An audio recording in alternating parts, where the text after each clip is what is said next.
Copper కూడా బాడీలో రక్షణ వ్యవస్థకు చాలా బాగా ఉపయోగపడుతుంది. మరి ఆ నీళ్ళకు ఆ శక్తి అద్భుతంగా మనకు అందించే అవకాశం రాగి చెంబు కానీ, రాగి బిందె కానీ, రాగి బాటిల్స్ కానీ ఉపయోగపడతాయి అన్నమాట.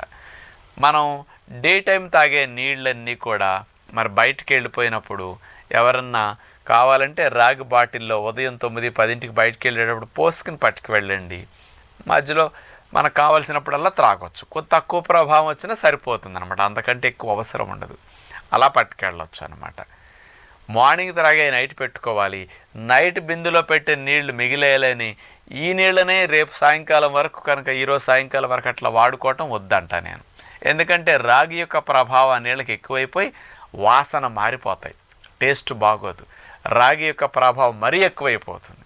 అంచేత నైట్ పోసే నీళ్ళు మార్నింగ్ తాగండి. మార్నింగ్ పోసే నీళ్ళు కావాలంటే ఈవినింగ్ వరకు కూడా మీరు త్రాగొచ్చు అనమాట. చలికాలం